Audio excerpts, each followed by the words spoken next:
Karnataka crime ನ್ಯೂಸ್ಗೆ ಸ್ವಾಗತ. ನಾನು ನಿಮ್ಮ ಕೃಷ್ಣಮೂರ್ತಿ. ಶಿಡ್ಲಘಟ್ಟ ಗ್ರಾಮಾಂತರ ಪೊಲೀಸ್ ಠಾಣೆ ಆವರಣದಲ್ಲಿ ಎಂಒಬಿ ಪೆರೇಡ್ ಅನ್ನು ಆಯೋಜನೆ ಮಾಡಲಾಗಿತ್ತು.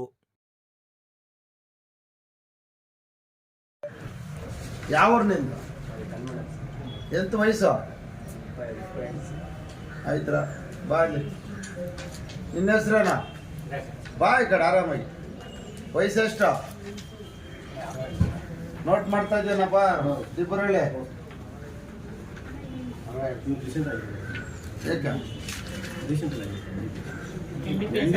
ನೀನು ಮಾನ್ಯ ದಿಬ್ಬೂರಹಳ್ಳಿ ಪೊಲೀಸ್ ಠಾಣೆ, ಶಿಡ್ಲಘಟ್ಟ ಗ್ರಾಮಾಂತರ ಪೊಲೀಸ್ ಠಾಣೆ ಮತ್ತು ಶಿಡ್ಲಘಟ್ಟ ನಗರ ಪೊಲೀಸ್ ಠಾಣೆಗೆ ಸಂಬಂಧಿಸಿದಂತೆ ಎಂಒಬಿ ಪೆರೇಡ್ಗೆ ಸುಮಾರು 70 ರಿಂದ 75 ಜನ ಭಾಗಿಯಾಗಿದ್ದರು.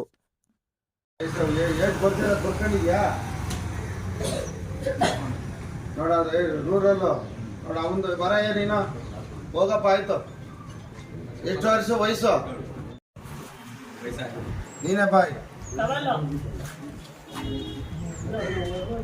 ಯಾರು ಮಾತಾಡ್ಬೇಡ್ರಿ, ದೋಸ್ತಾಗಿ ಮಾತಾಡ್ಬಿಡಿ. ಪ್ರಶ್ನವ್ರು ಬಂದಿದ್ರು, ಸುಮ್ಮನೆ ಸೈಲೆಂಟ್ ಆಗಿರ್ಬೇಕು. ಯಾವರು? ಏನೇ ಶಿಡ್ಲಘಟ್ಟ ತಾಲೂಕಿನಾದ್ಯಂತ ಸರಿಸುಮಾರು 300 ರಿಂದ 360 ಪ್ರಕರಣಗಳು ಇರುವುದಾಗಿ ಶಿಡ್ಲಘಟ್ಟ ವೃತ್ತ ನಿರೀಕ್ಷಕರಾದ ಶ್ರೀನಿವಾಸರವರು ತಿಳಿಸಿದರು.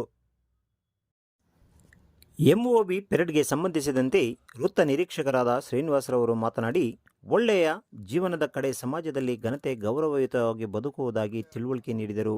ಹಾಗೆಯೇ ವೃದ್ಧರನ್ನು ಮೇಲಧಿಕಾರಿಗಳ ಗಮನಕ್ಕೆ ತಂದು ಬಿಡುಗಡೆಗೊಳಿಸುವುದಾಗಿ ತಿಳಿಸಿದರು.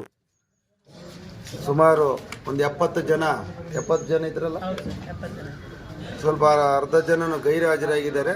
ಅದು ನಾನ್ ಲೋಕಲ್ ಇರ್ತಾರೆ, ಲೋಕಲ್ ಇರೋರು ಬಂದಿದ್ರು.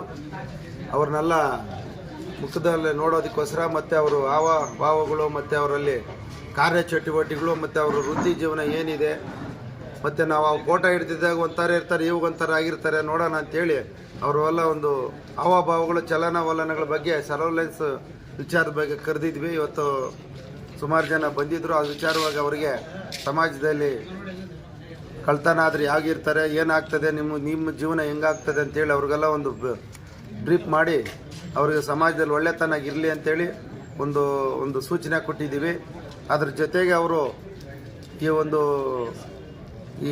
ಈ ಒಂದು ಕಳ್ತನಗಳು ಮಾಡಿರೋ ಬಗ್ಗೆ ಹೆಂಗಾಯಿತು ಅಂತ ನಾವು ಕೂಡ ವಿಚಾರಣೆ ಮಾಡಿ, ಅವ್ರು ಯಾರು ಒಳ್ಳೆತನ ಇದ್ದರೆ, ಅವರು ಒಳ್ಳೆಯ ಸಭ್ಯಸ್ಥರಿದ್ದರೆ ಅವ್ರಿಗೆ ನಾವು ಕಾನೂನು ರೀತಿಯಲ್ಲಿ ನಮ್ಮ ಪೊಲೀಸ್ ಇಲಾಖೆಯಿಂದ ಹಿರಿಯ ಅಧಿಕಾರಿಗಳ ಮುಖಾಂತರ, ನಮ್ಮಿಂದ ಮೇಲ್ಪಟ್ಟ ಅಧಿಕಾರಿಗಳ ಮುಖಾಂತರ ಅವ್ರು ಸಹಾಯ ಮಾಡಲಿಕ್ಕೆ, ಆ ಒಂದು ಕ್ಲೋಸ್ ಮಾಡೋದಕ್ಕೆ ಅವಶ್ಯಕತೆ ಇದೆ ಅಂತೇಳಿ ಆ ಒಂದು ವಿಚಾರಕ್ಕೆ ಕರೆದು ಅವ್ರನ್ನ ಮುಖಾಮುಖಾಗಿ ನೋಡಿ ಇವತ್ತು ಎಂಒಬಿ ಪೆರೇಡನ್ನು ಕರೆದು ಎಲ್ಲರೂ ಹಾಜರಾಗಿದ್ದರು. ಆ ವಿಚಾರವಾಗಿ ಅವರಿಗೆ ಒಂದು ಸಮಾಜದಲ್ಲಿ ಬದುಕಲಿಕ್ಕೆ, ಬಾಳಲಿಕ್ಕೆ ಅವೆಲ್ಲ ವಿಚಾರನ ಅವ್ರಿಗೆ ಒಂದು ತಿಳಿ ಹೇಳಿ ಒಂದು ಸೂಚನೆ ಕೊಟ್ಟಿದ್ದೀವಿ.